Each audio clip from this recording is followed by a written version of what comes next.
Okay, good morning. Welcome to our online session, lesson 53, grade 11s and grade 12s. Please pay attention. Today we'll be doing Euclidean Geometry.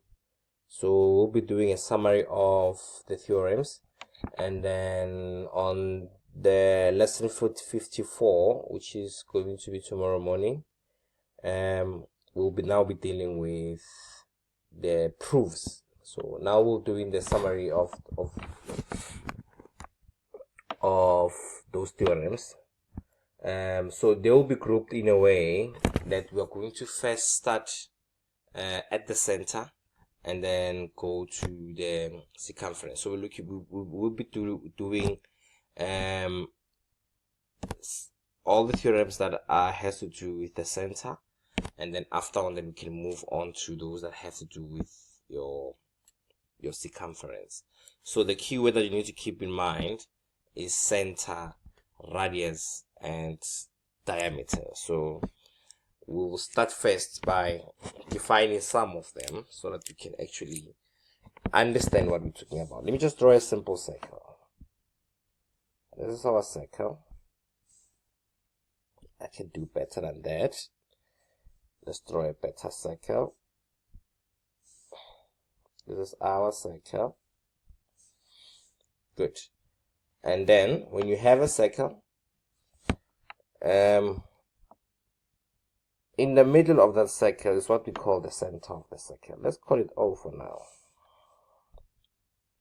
So you'll see in most instances, every time I will try to call the center O, but doesn't necessarily mean the center will always be O. So this is the center of the circle. And then we have what we call a radius. This is a radius. Any line from the center of the circle to the circumference will be called a radius. So that is our radius.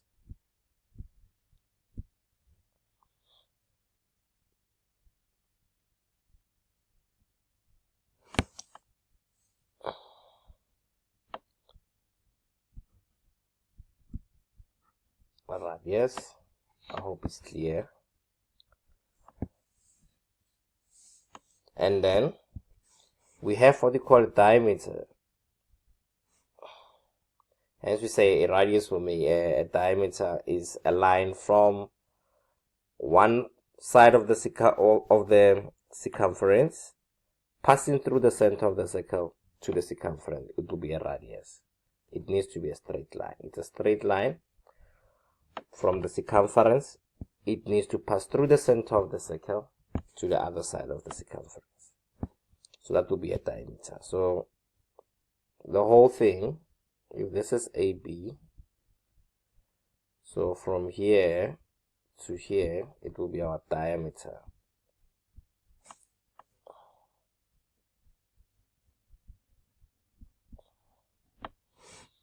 Good. So diameter is 2 times our radius. So this will be R. So 2 multiplied by the radius will give us our diameter. And then we have a line from the circumference to the other side, a straight line from the circumference to the circumference without passing through the center of the circle. And this is what we call a chord. And every time there's a chord or a radius, then you know that there's this, what we call a segment. It's a portion of the circle divided by a chord or by a diameter, because this will also be called a segment.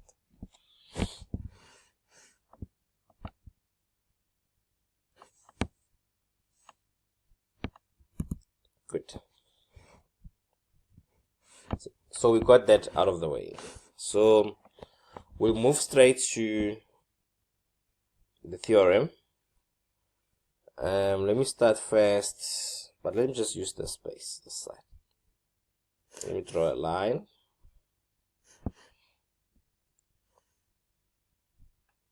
So everybody's on the same page. So I'm going to draw another circle on the side.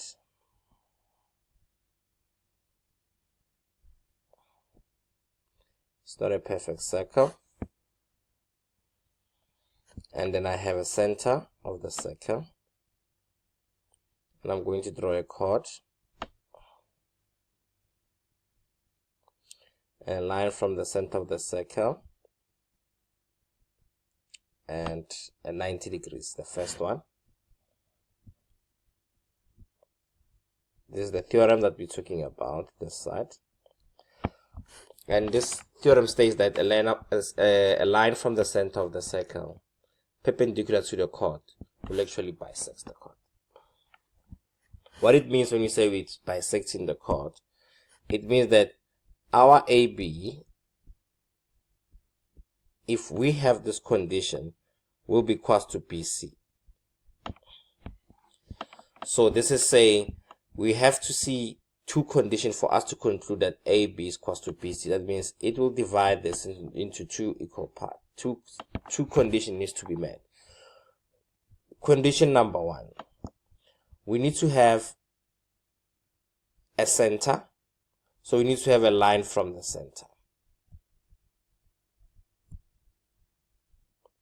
And that line needs to be shown that it is actually perpendicular to the chord. And then we can conclude. This will be the third thing will be the conclusion. This line is actually will bisect the chord. This means that it will bisect the chord. What is the reasoning that we use this side?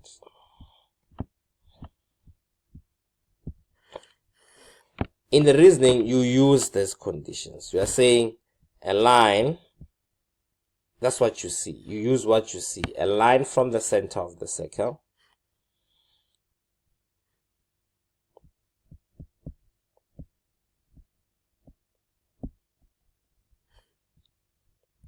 perpendicular to the chord.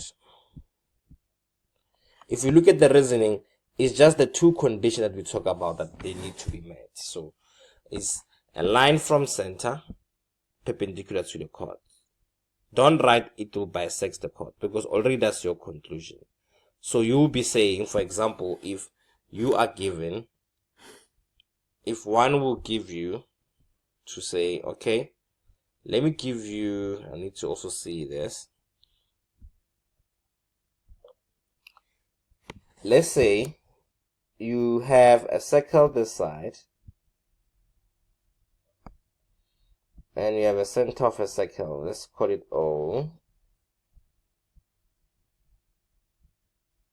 Good. This is C. Let me just say C. And this is A. And this is B. And you are given that your AC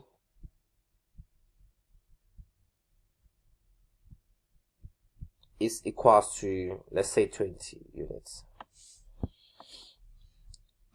Then you can come and conclude, if maybe you need to use AB, you can say AB is equal to BC, which is equal to 10. Because one condition, you have a line from the center of the circle to the chord, and it's perpendicular to the chord. So condition number one met, condition number two is met. So we can conclude that this is equal to that. And then what will be your reason? This will be your reason. You take this reason and use it this side. Line from center perpendicular to the chord. You use what you actually have. Then let me just draw a line this side.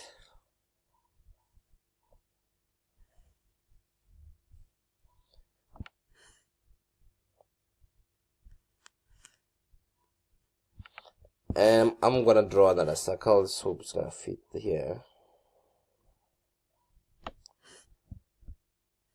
It's two dotted.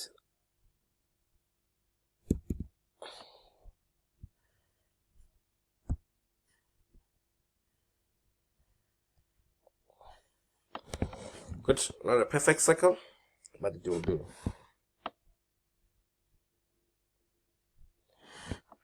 And then now we still have the center. Remember we said we're gonna start with the ones with the center. a line from the center of the circle. We still have a chord. Let me just throw a smaller and a chord. And then we have AB.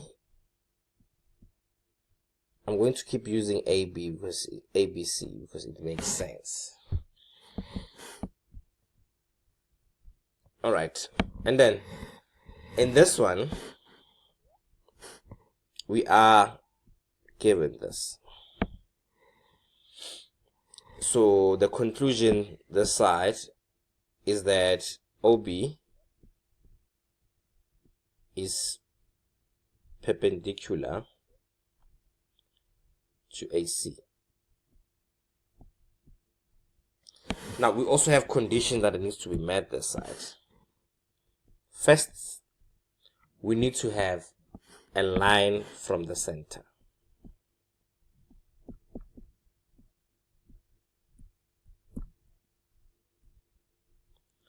We need to have a line from center, and secondly, that line needs to bisect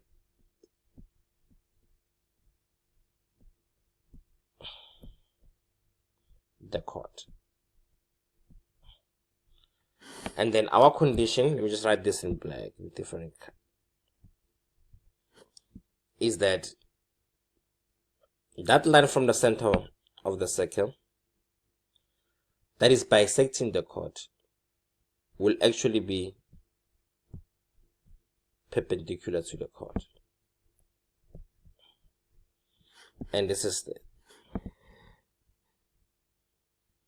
so this must be met and this must be met. So it will always say, now I can conclude to say this will be 90 degrees. So as soon as you are looking for a side, AB is equal to BC. Once you know you are looking for a side, like this side, sorry about that. As soon as you're looking for a side, you know that your reasoning will be a line from the center perpendicular to the chord. Because being perpendicular, you're talking about an angle, so you cannot use an angle twice. And then this side, the question will be actually looking for an angle. Maybe you might need that angle. For example, you might need angle OBC. So you say OBC is equal to 90 degrees. Why are you saying OBC is equal to 90 degrees? Then you write your reason. This is your reasoning.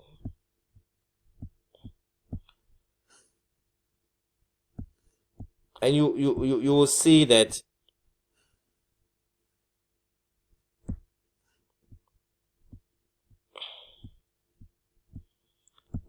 your reasoning is what you see. It will simply be that line from center. This is what you saw. You saw a line from the center.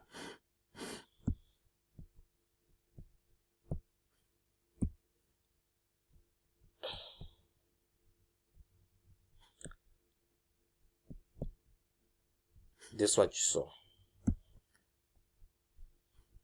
A line from center. We're writing this to the midpoint because it bisects. If it bisects, it means that it is coming to the middle, because you are given, this will be given, or they will say AB is equal to BC. So a line from center which goes to the midpoint. Can write it as midpoint or MPT. Midpoint of what? Of the chords. Then you know that this is actually perpendicular to the chord. That line is actually perpendicular to the chord. So please check the difference, because we tend to mix up this reasoning. If you are looking for an angle, and you have to use this reasoning, provided you have a line from the center of the circle provided you have a line from the center of the circle.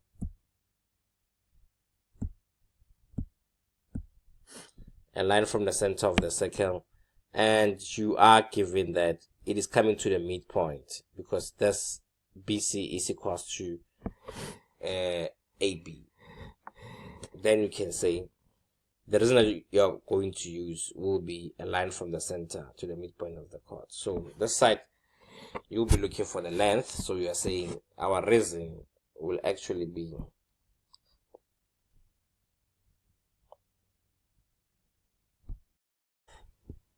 here's another theorem, still at the center of the circle, that has to do with the center of the circle. Let me draw 3 triangles, 3 circles, triangles. That's my first circle.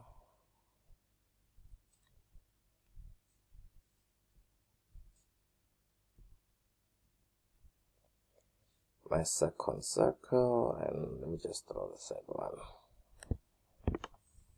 Good. So we still have the center.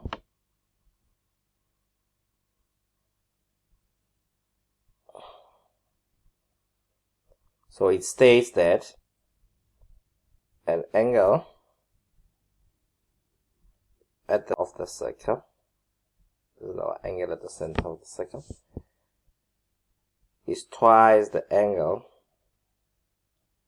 at the circumference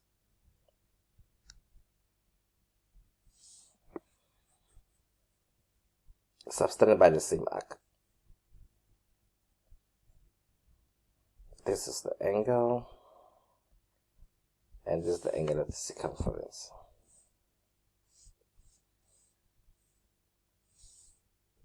That's for the first one. So angle O will be equals to, if this is A, and this is B, and this is C, 2 times A.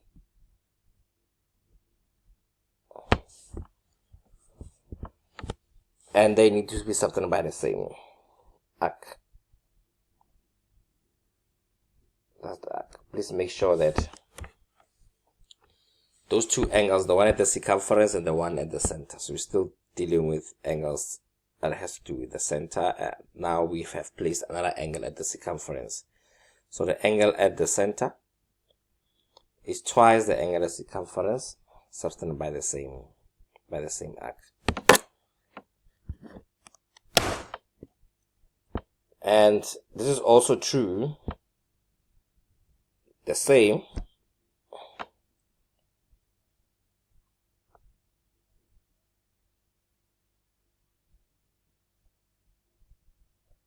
maybe this is D,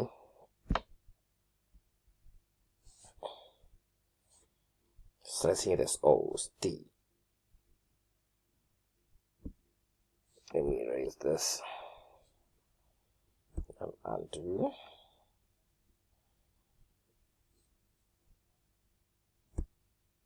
And this will be our D.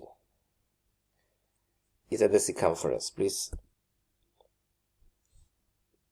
This is at the circumference. So just make sure it's at the circumference. So this is true. Let us take another condition. Same theorem. I still have the center, the side, the center O. I still have the angle at the center of the circle. And then I'm gonna draw D again so you can see without A.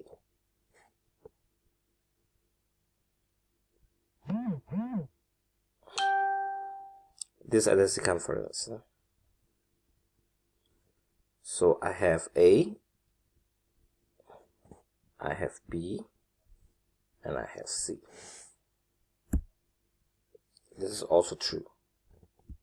The following is also true. Same theorem.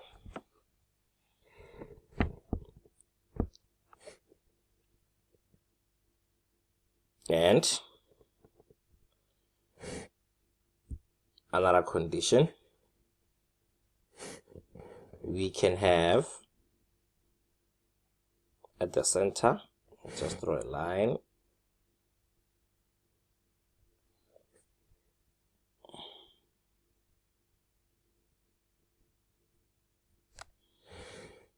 let's call this A, B, and C. But which O? This O will be twice this one. Not this O. Not this O. Not that O.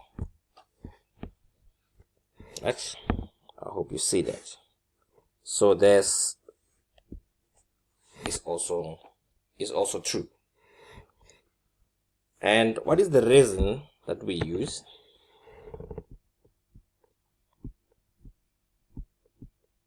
For this theorem? Angle at center will be equal to 2 times angle at circumference.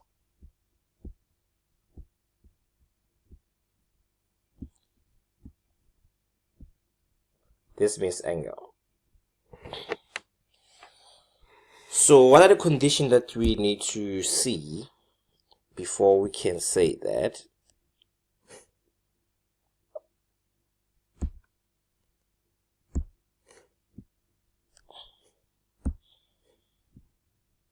the first condition, we need to have an angle at the center, so we need to have a center.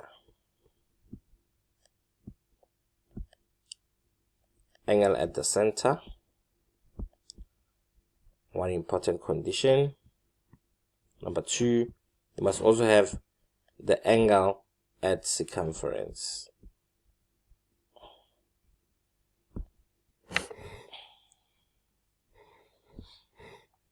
Now, if we have these two, we need to make sure both of these angles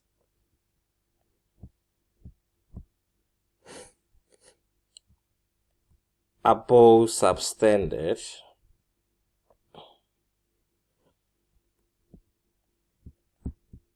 by the same arc. In this condition, we can see that these angles are actually subtended by the same arc. Let's come to this one. Same arc.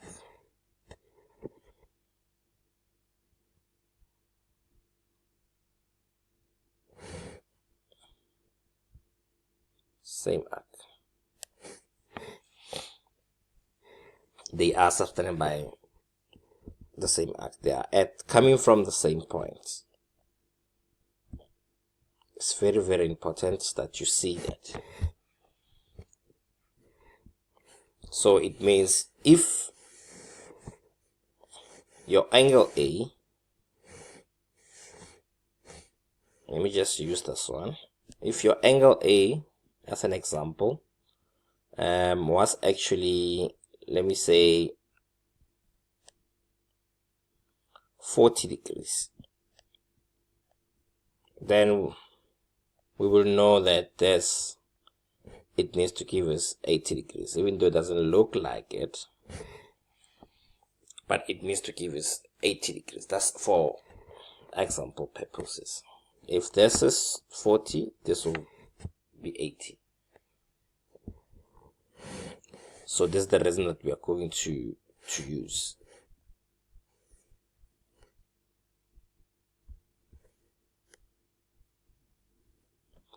Angle at center, 2 times angle at circumference. And then one of the question was, can I write the reason in this manner? Will I be wrong? Angle at the center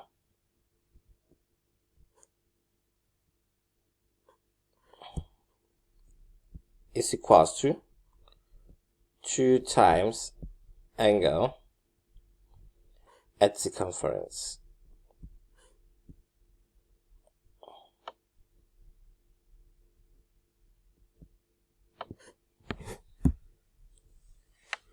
It's not actually wrong. You can write it in this way, but when you look at your examination guidelines, I think it will be safer for us to write it in this manner. Angle at center twice angle at circumference. Good.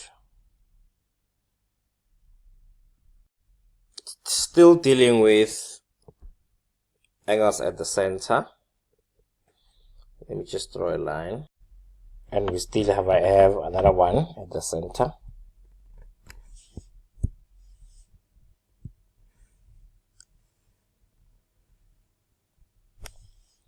Here's a circle. Still a center. It's not really at the center, but it's a center. And I'm going to draw this as a diameter.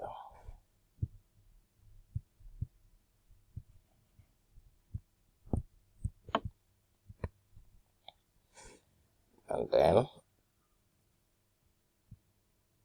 angle subtended by that diameter. So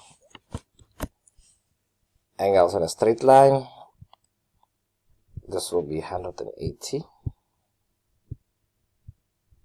degrees. So angle at center twice angle at circumference, using the same theorem that we just did.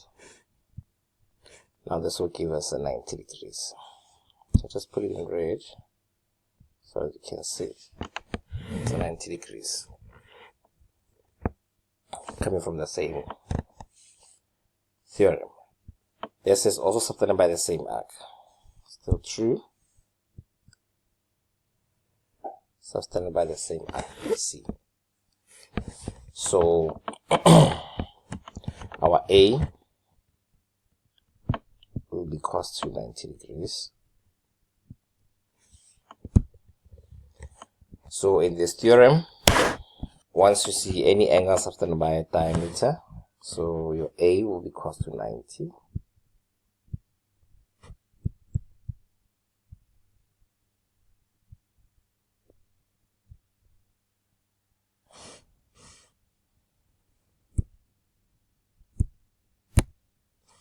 Let me write a proper 90.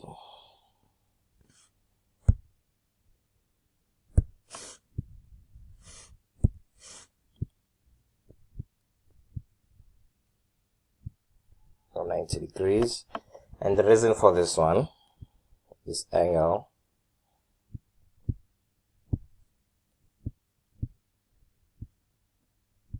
in a semicircle.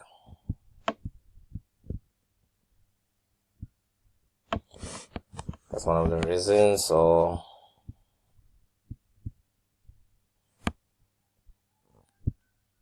angle subtended by a diameter. So we can use one of the reasons. So both reasons are valid, but this is coming from the theorem that we just did. So those are a group of theorems that have to do with angles that are at the center. When you see a center of the circle in any problem that has to do with Euclidean geometry, you think of these theorems. So if we recap them, it's the one that has a line from the center of the circle perpendicular to the chord, will bisect the chord, and the other one, the line from the center of the circle to the midpoint of the chord, is perpendicular to the chord. And then we have angle at the center of the circle is twice angle at the circumference, subtended by the same arc. And then the last one, which is just a transition from the previous theorem we just mentioned, which says an angle subtended by a diameter will always be cos to 90 degrees. Then we move into the next ones that has to do with angles at the circumference without the center of the circle. I'm going to move straight to the next set of theorems, but this one is where you don't see the center of the circle, but the angles are at the circumference. So I'll be focusing first on this group of cyclic chords.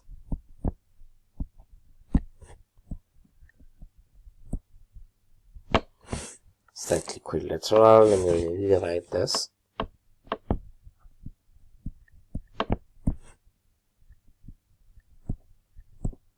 I think this is better than the previous one. Let's erase this. Sorry. And then let's focus on why we are saying something it's a cyclic chord. Good. So for it to be a cyclic chord, these are the conditions. Let's start with the first one. The points must lie on the circumference.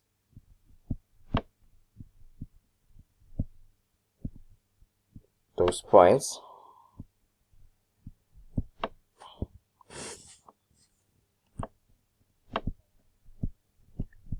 must lie on the circumference.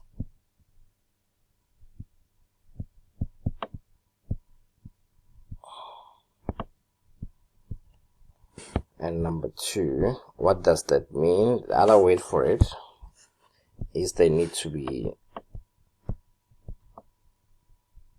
concyclic. So it means all the 4 points, because it's a quad. Let me just make an example of, if I have this shape. This is A, B, C, D. All these points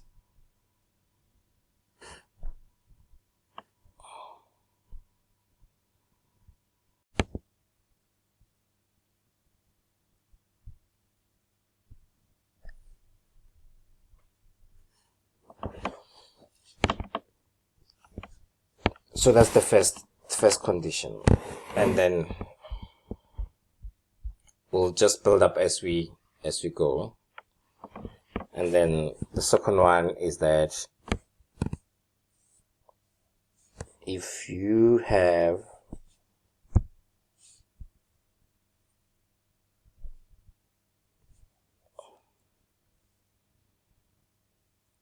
just erase this. If you have a circle,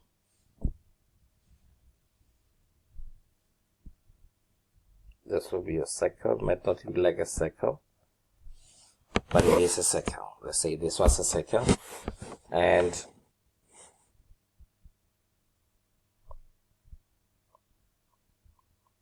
you have the same points that we discussed. This A, B, C, D. Those opposite sides, those opposite angles, by the way, those that are opposite to each other,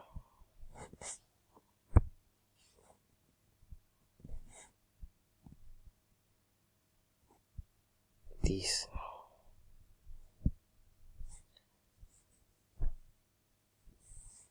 So A plus C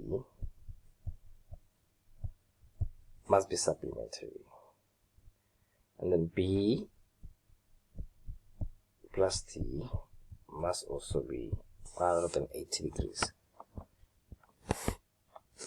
So we're saying for it to be considered a cyclic chord, we'll write the second condition this side.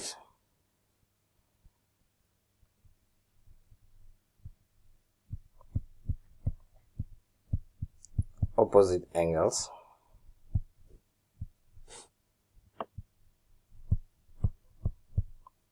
must be supplementary.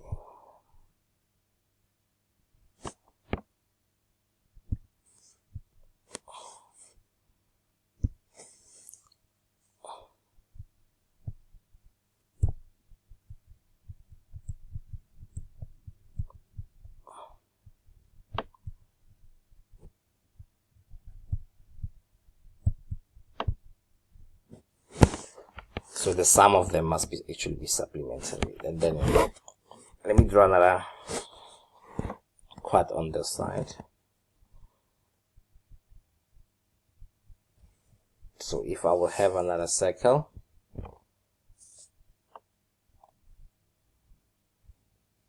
I'm going to extend it outside so that you can see it.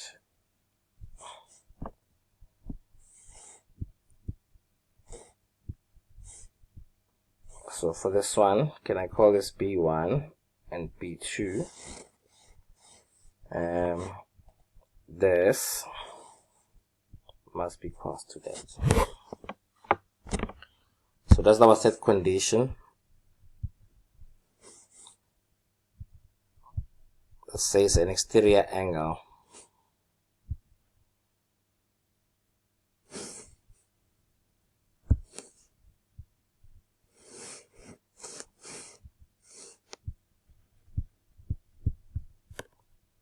must be equal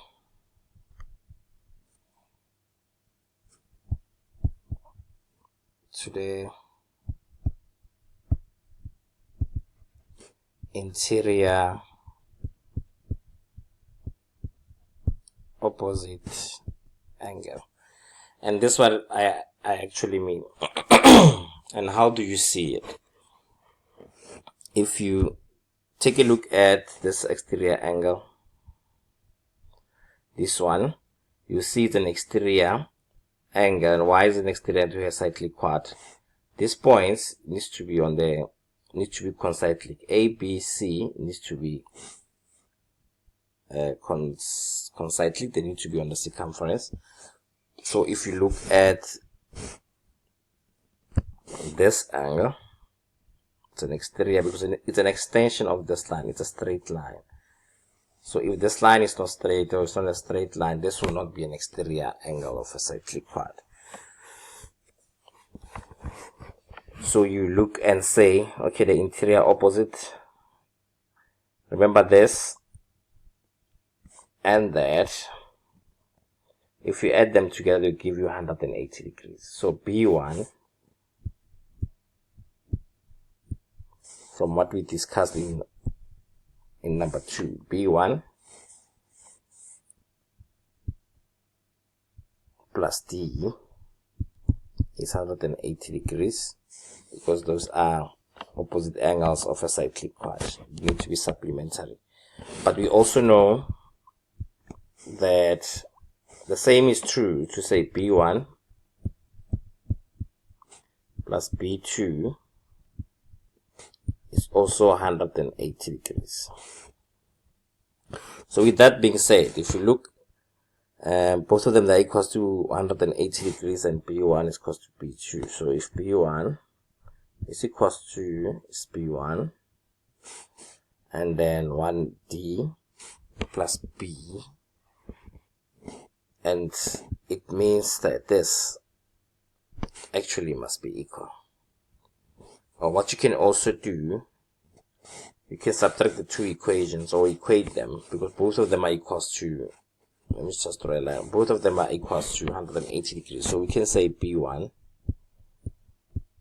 plus D, which is the first one, must be equal to B1 plus B2. So if we transpose this to the other side, it's going to be a minus. So this is gone. So your D, angle D, will equal to B2.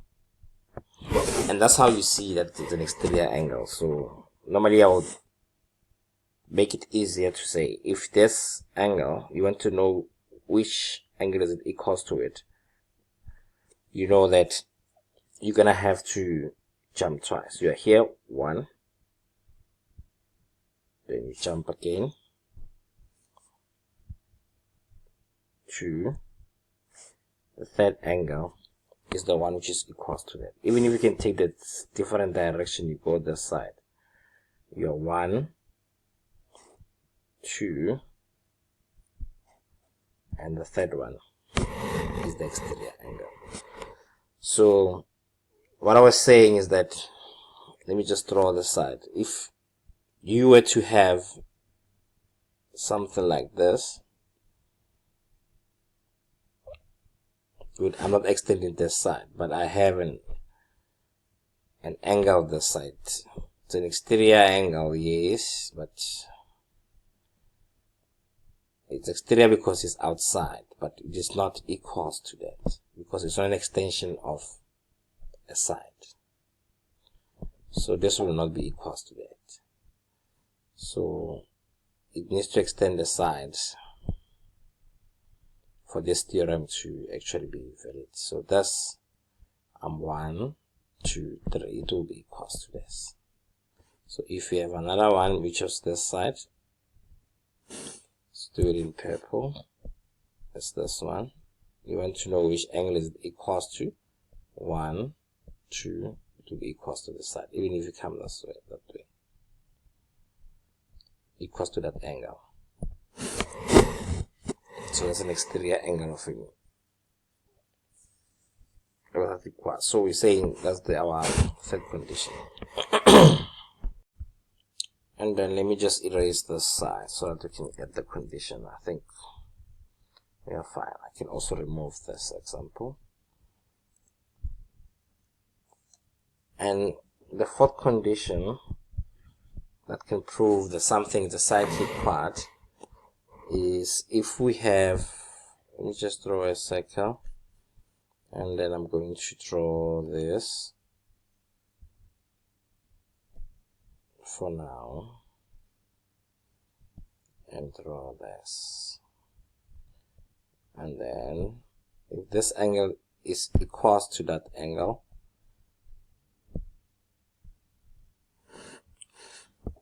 because of a theorem that we're going to discuss later on, which states that A, B, C, D, these are angles in the same segment. So these are angles in the same segment. So if you have angles in the same segment, A, B, C, D with A will be a cyclic quad, because the side will also, this angle will be equals to that, because it's still angles in the same segment. So these are angles in same segment. Good, because they're subtended by this arc. Both of these angles are subtended by this arc. Both of these angles are subtended by this arc.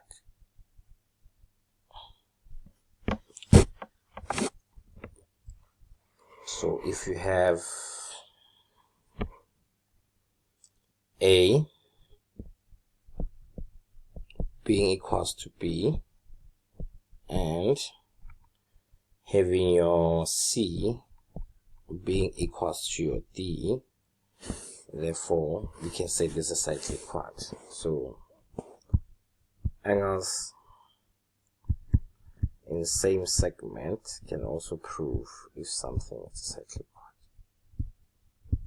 quad. Good. I think that's a summary of it.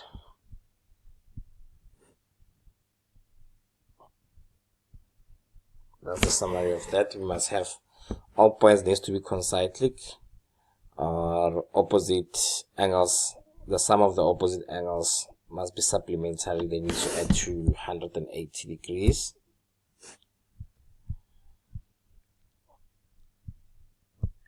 And an exterior angle must be equal to the interior opposite angles and angles in the same segment.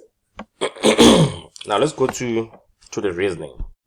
Okay, let me draw a line this side.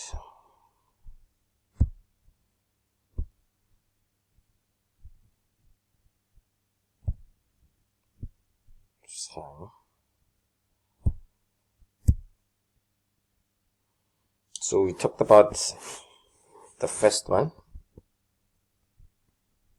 the concyclic part.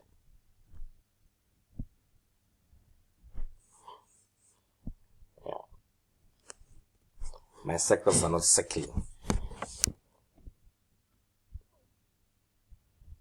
This is a rough sketch.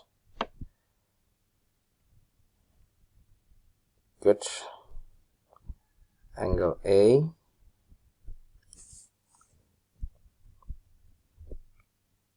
Angle B.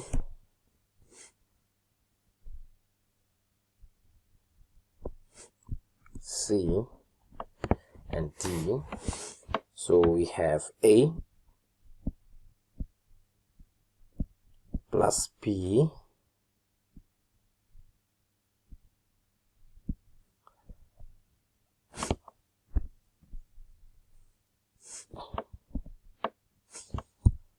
we have an A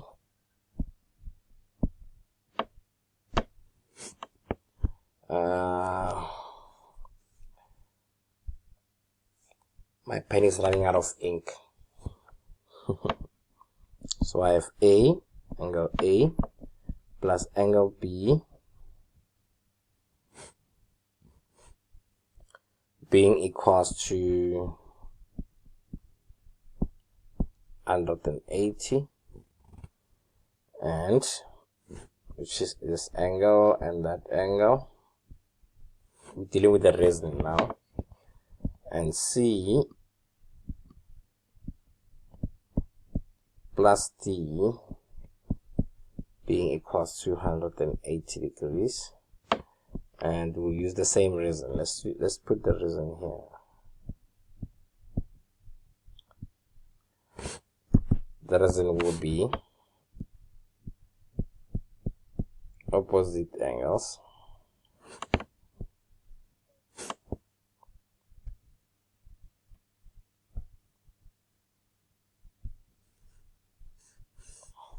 let's erase the whole thing.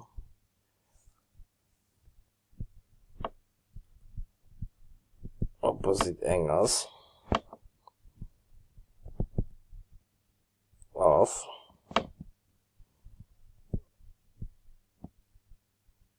cyclic chord. That's the accepted reason this side.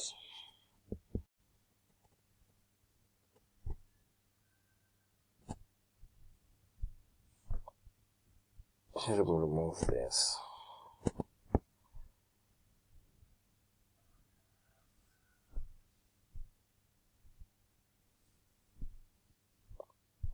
Alright. We also erase this. Okay. Here we go. Continue with my line and my circle.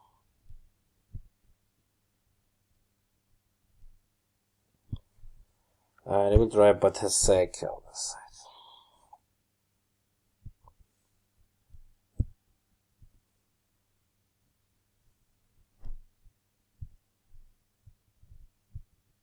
Good. The purpose is just to see that circle. Alright, the second one.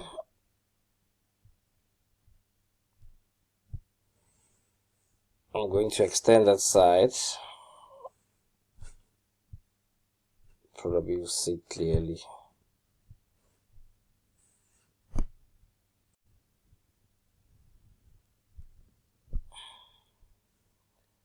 Good. So this is A, B, C, D, and then we have this angle being equal to that angle.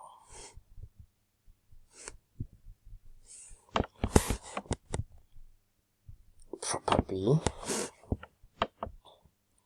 So let's call this D1, D2. So I'll say D1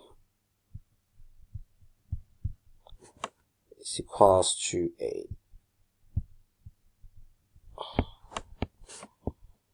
And then this will be the reasoning.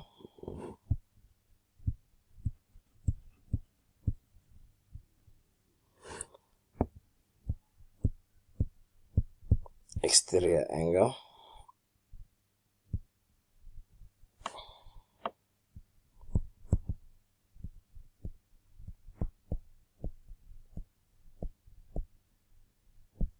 a cyclic chord.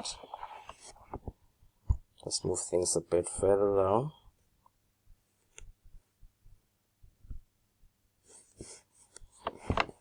This was the second one, dealing with the reasons.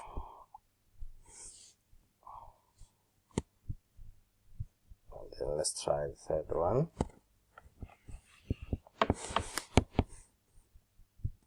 Which is the one that we still have an opportunity to discuss.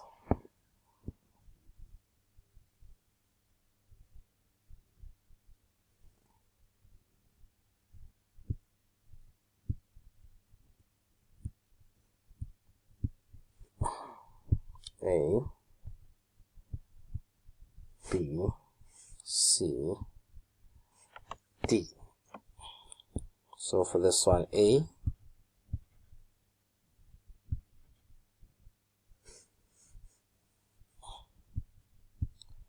is equals to B,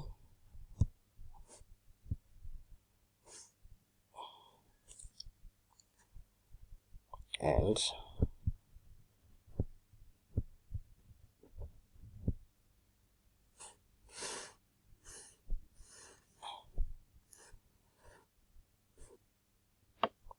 we still have C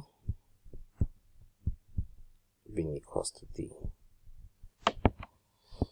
Reason. Let's use this side. Angles. Insane.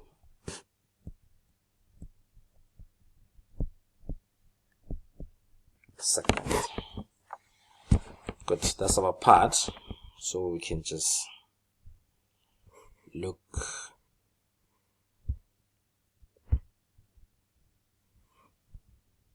and see the summary of it. There you go. So we have three options on proving if something's a cyclic chord. So for it to be a cyclic chord, the opposite angles needs to be supplementary, and we also have an exterior angle of a cyclic chord being equals to the interior opposite angle, and angles the same segment automatically makes ABCD a cyclic chord. Now let's immediately move to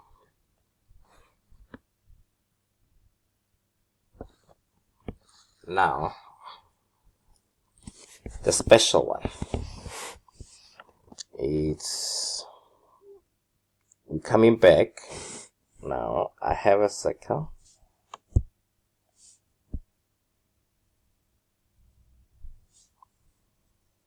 and then now I have a center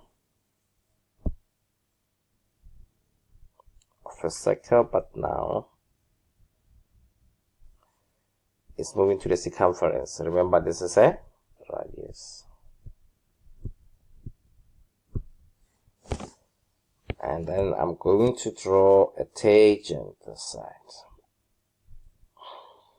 It's supposed to look like a straight line.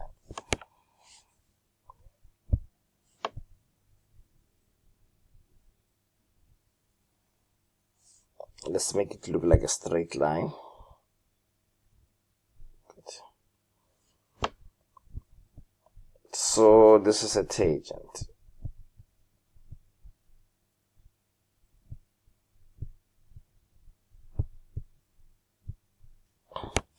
So we're focusing on all the theorems that have tangents.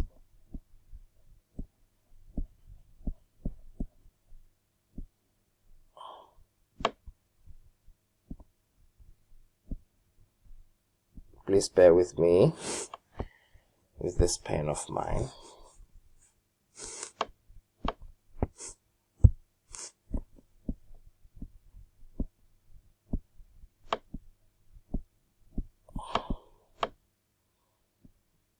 I think you can see it now. It's better than before.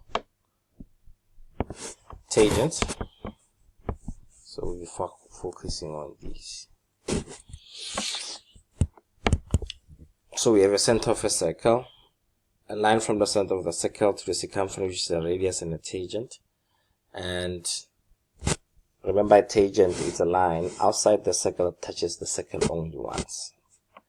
Let's say this is a point of contact. It's just one point of. If you can zoom it a bit, you will see that it only touches the circle once. So once you have such condition, this is what we call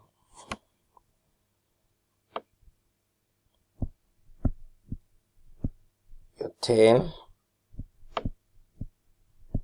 red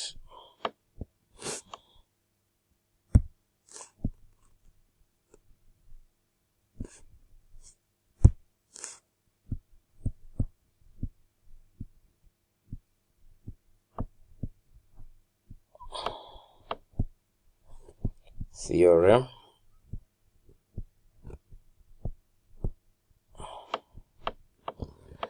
because we have a tangent and we have a radius, so we have two of them.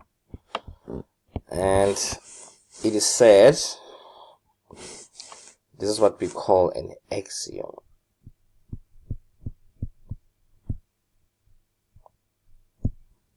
You see, as when we are doing proof, that this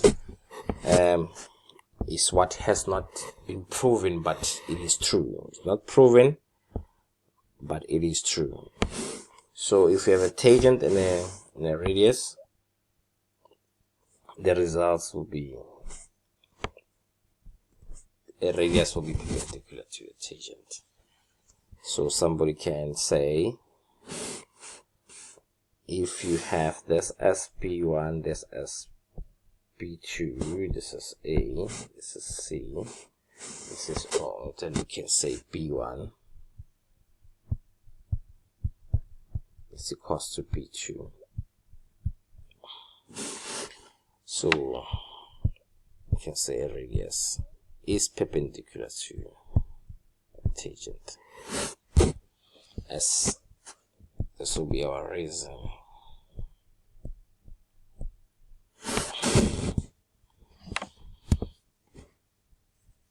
Hope that makes sense. I'll just try to squeeze in another one here. I have a circle. I call this the ice cream.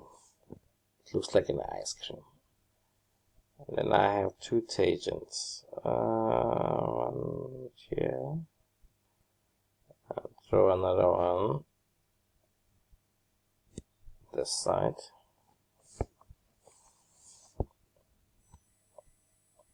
We'll call this A. Extend this A. B, C. So we have two tangents.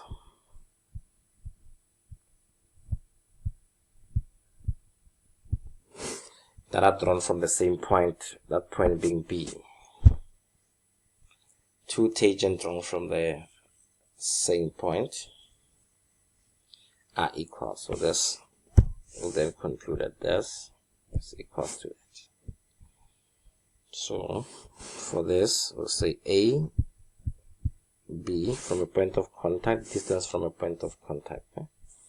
The distance from A to B, AB, is equals to BC. And then the reason that we're going to use the side tangent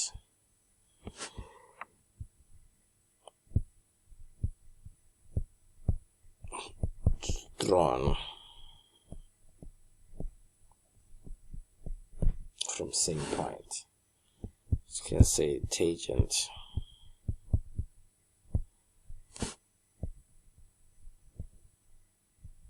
just to make things very short.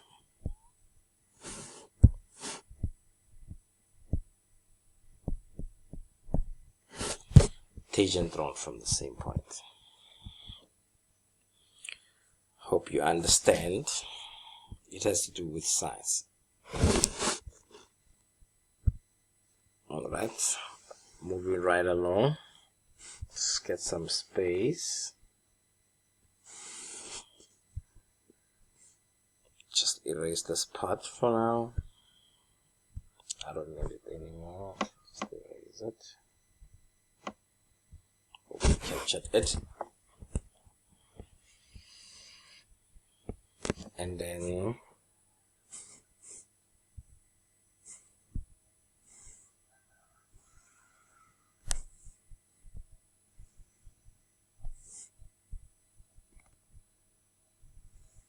here's another circle. Looks like a face, but it's a circle.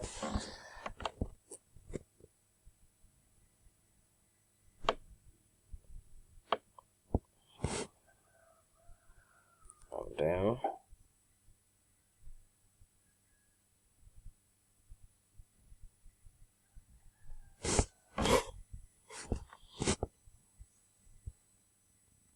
let me just draw a tangent. There we go. This is the point of contact. Let me label this as A and B and C. You can call this D and E.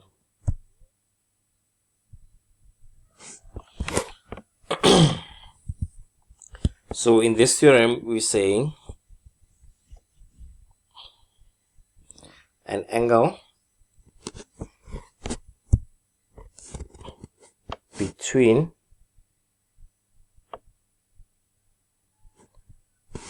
a tangent and a chord. There we go. We have an angle between a tangent and a chord is equals to the angle subtended by that chord. Which chord? The one that we spoke about.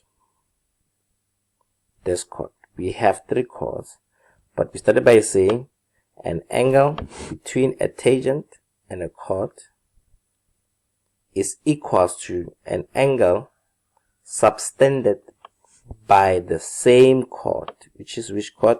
This chord. And where is it subtending it?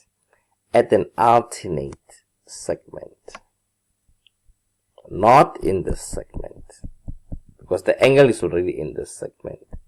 So at an alternate segment.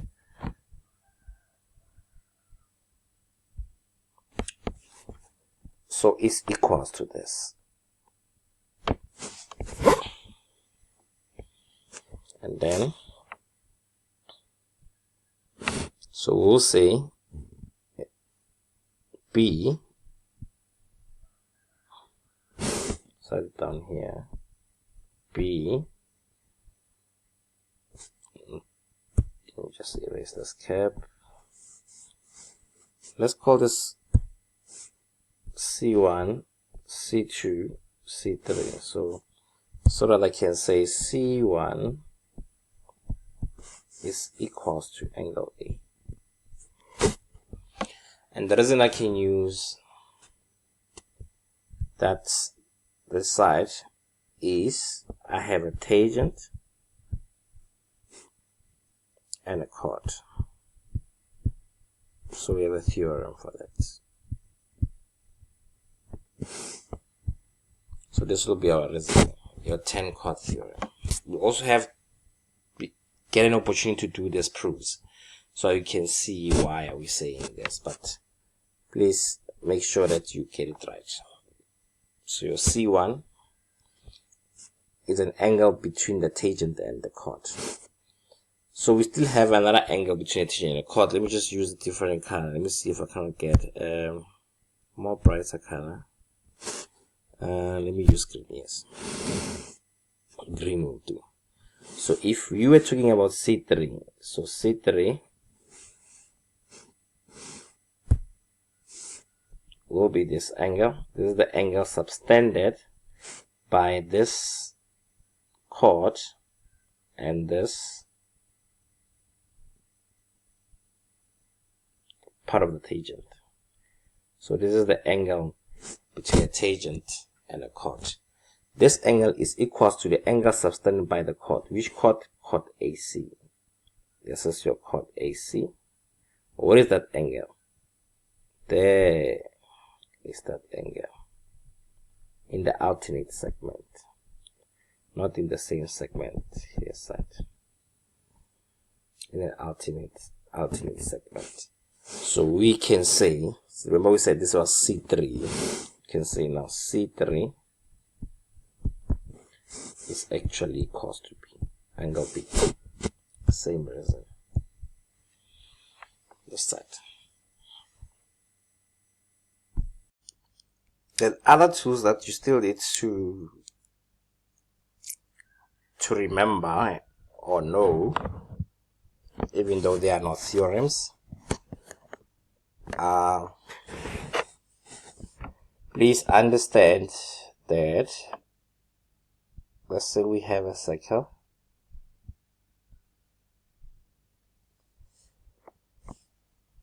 I think I can do better with the circle.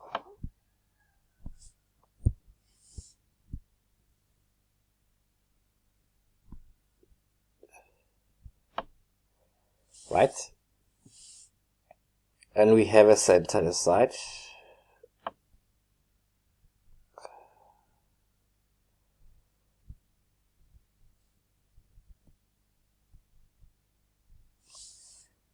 And we have two radiuses or more. We know that radiuses of the same circle needs to be equal. So this will be equal to this. So your OA will be equal to your OB. And we can just say radii as our reason. One of the skills that you also need to know. And also, if you have a circle and then you have a chord subtending an angle and another chord subtending an angle separately at the circumference. So if this is A and this is B, this is C, D, and this is E. If this chord AB is equals to chord CD, we can conclude that, let me call this F. This angle F and this angle E will be equal because they are subtended by equal chords. So we'll say F you are equals to E, and our reason will be equal chords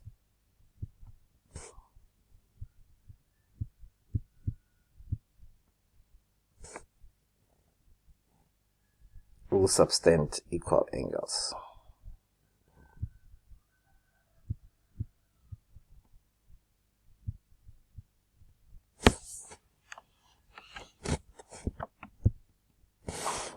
These chords are equal, so the angle that they subtend will also be equal. Are we okay? I hope it makes sense. So it can come out in an examination where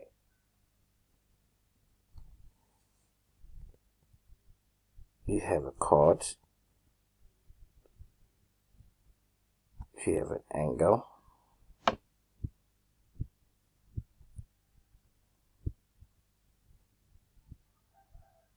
another chord,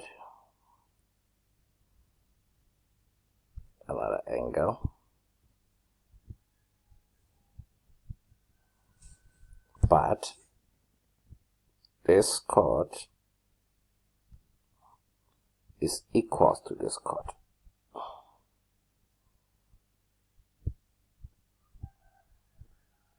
Therefore, this angle and that angle will be equal. Same as this. So in this instance, this is F and E. F will be equals to C. Resin, same resin as this one. And we also have in Euclidean geometry. Remember, we're building from even from those smaller grades. What we learned in those previous grades is in grade 8 and 9 we had your 2 lines. Let me try to make them as parallel as possible. Let me just make them a straight line. I'm going to be as accurate as I can.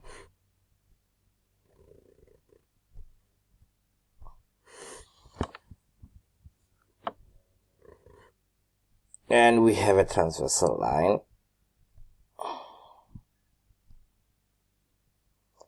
And this is parallel to that.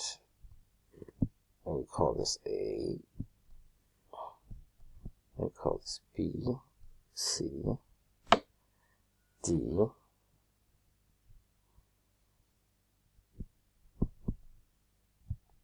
E, F. Look at this one, those angle, F. Can we make this G? G, and then H. 3, 4. 1, 2, this is G, 3, and 4. So this is when we say in the previous grade that mathematics in actual science is actually fun.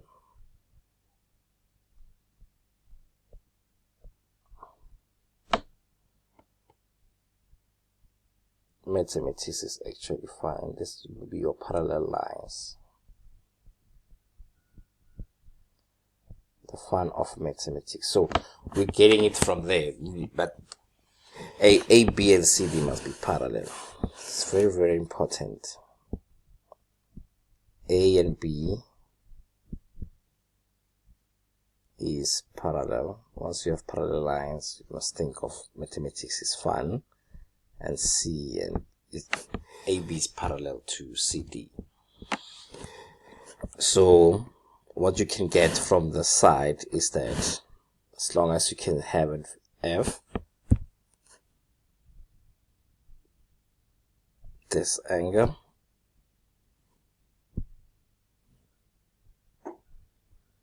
will be equal to that angle.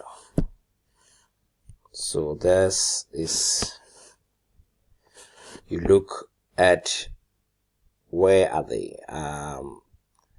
It is at the bottom of the parallel line. Is also, this angle is also at the bottom of the respective parallel line, and they are both on the right hand side of the transversal line. So this is what we call the corresponding angles.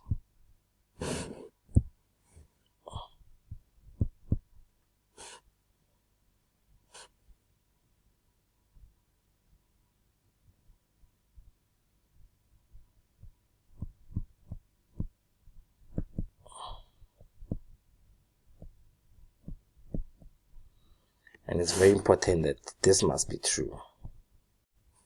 Good. Let me remove this.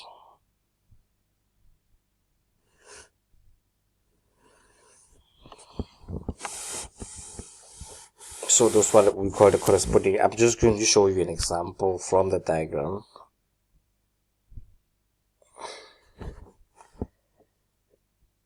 For example, G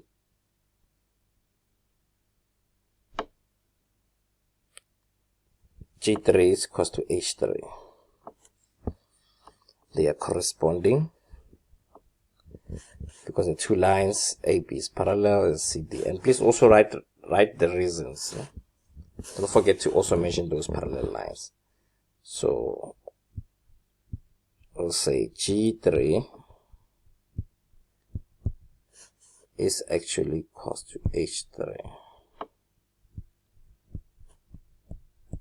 Corresponding angles, and AB is parallel to CD. This is very, very critical. End up losing marks for not telling us which lines are parallel. So looking from a diagram, there's plenty that you can pick. We also have this as corresponding.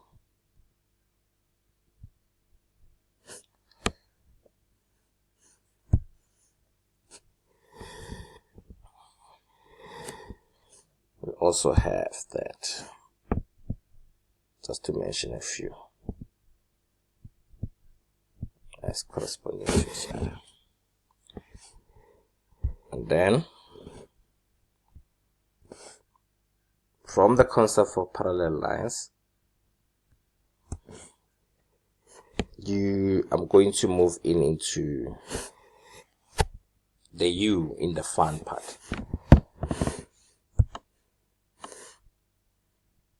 Talking about focusing on these two angles.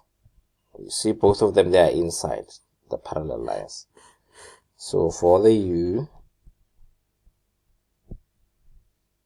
which is this one and that one, this is what we call, because both of them are inside, co-interior angles. And don't confuse them with corresponding angles, because these co-interior angles, they are not equal. They are actually supplementary.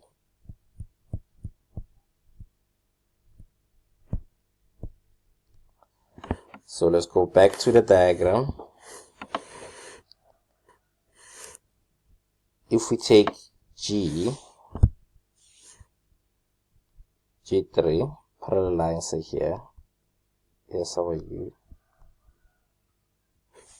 So G3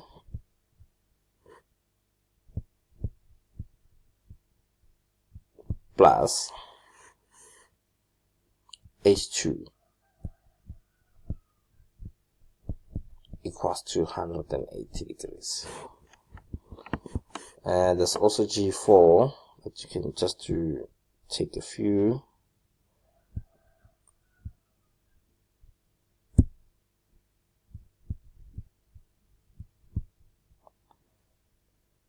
Plus H1, yes, which is this one.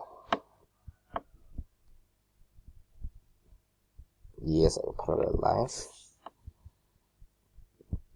are equals to 180 degrees. Then your reasoning will be co-interior angles, and don't forget to make AB is parallel to CD.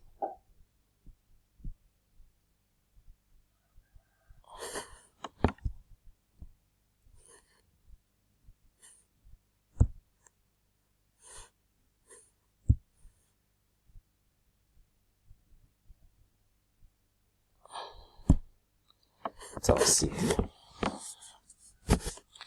And the last part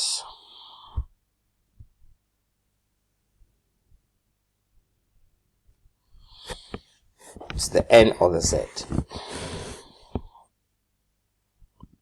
These are not integers.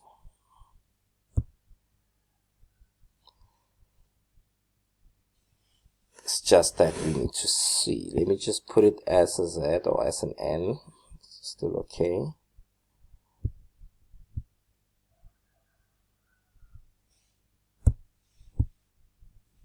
People think I'm writing an integer. Okay. These are the parallel lines. And this angle. And that one will be equal. So this ones we call them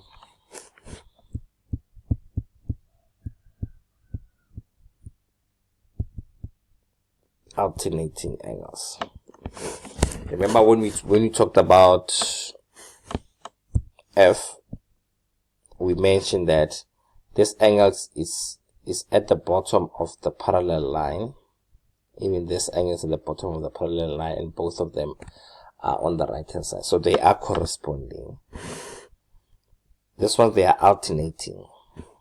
Let's see why we're saying they are alternating. If I were to put it as an N, you look at what is actually happening here. If it was an N, a Z, let me just put it as a Z so that you can see it. Why are we saying they are alternating? This angle is at the bottom of the parallel line, and this one is at the top. This is your transversal line. This angle is on the left hand side of the transversal line, and this one is on the right hand side. So they don't share anything, they are not corresponding, they are alternating angles. And they are only equal if the lines are parallel. We come to our diagram, you can see easily that, let me just make it a bit thicker,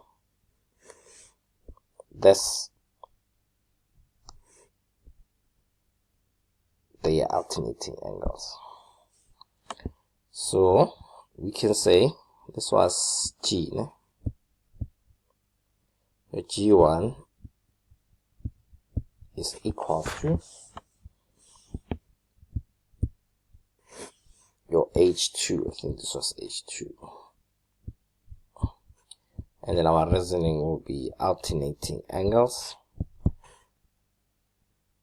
And then don't forget to mention the parallel lines. AB is parallel to CB. So these are one of the tools that you can also use, that we learn in grade 8 and grade 9.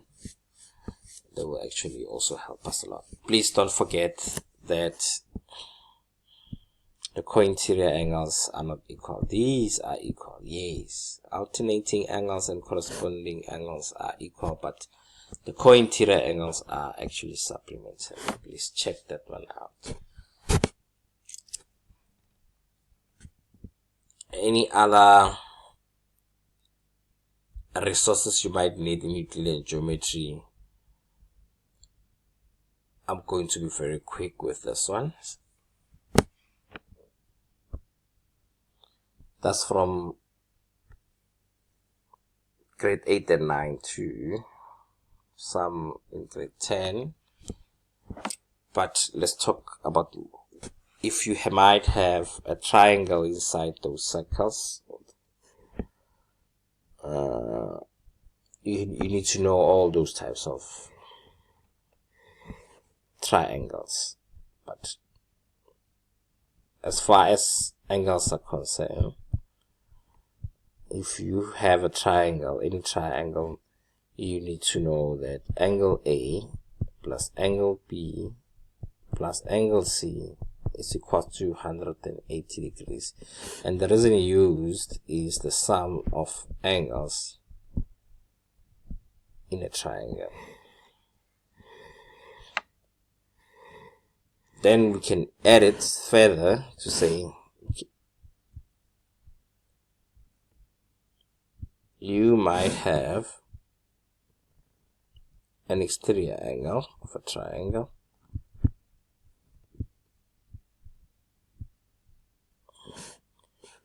then we say C2, which is the exterior angle of a triangle. Remember when we're doing your cyclic quad, we said the side needs to be extended. The same applies to the side. The side must be extended. It must not bend. It must be a straight line. This will be cos to A.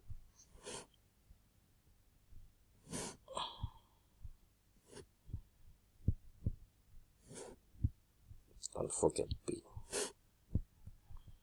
So in a triangle, it's not just equals to one angle, but it's equals to the sum of the interior opposite angles. So this will be an exterior angle of a triangle. Forget that. And this one I will not leave behind because it's also very, very important. And it's important because of the reasoning.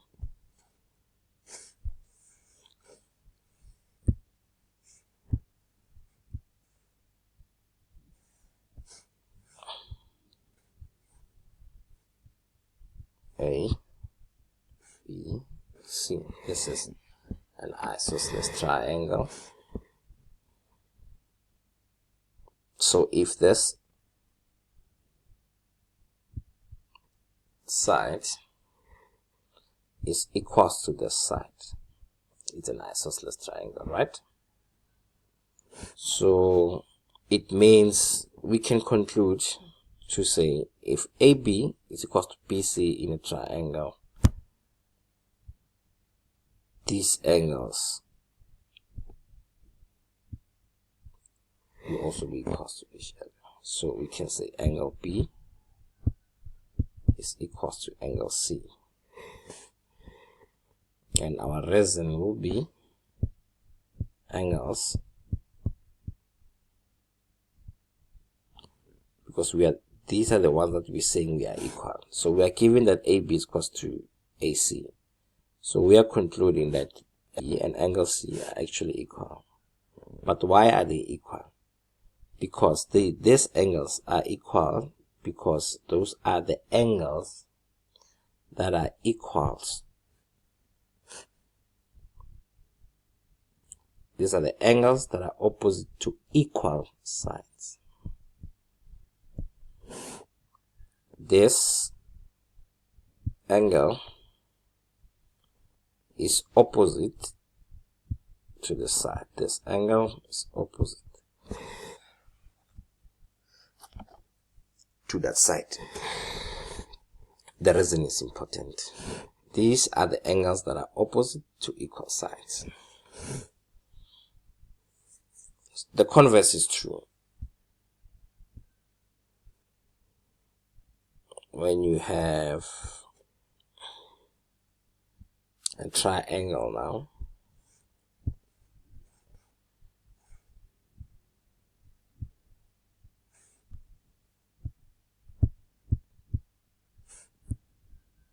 but this time you are given that this angle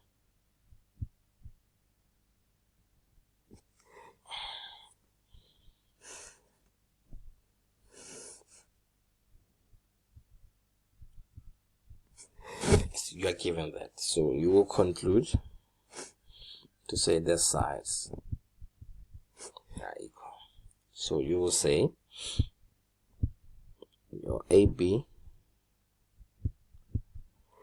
is equal to your AC, and now the reason will change. Now, so I want you to differentiate between the two when you're looking for sides. You are talking about sides, so you start with sides. Sides opposite the equal angles. So this reasoning, you are concluding in terms of angles. You start with angles. You're concluding in terms of sides.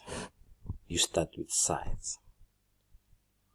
You are giving on the first one, on this one, you are given that the sides are equal, so you conclude, you end with sides. You are given that the angles are equal, the sides, so please bear in mind.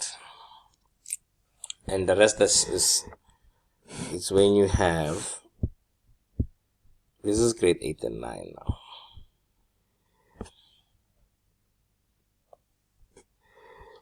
Vertically opposite angles. Vertically opposite angles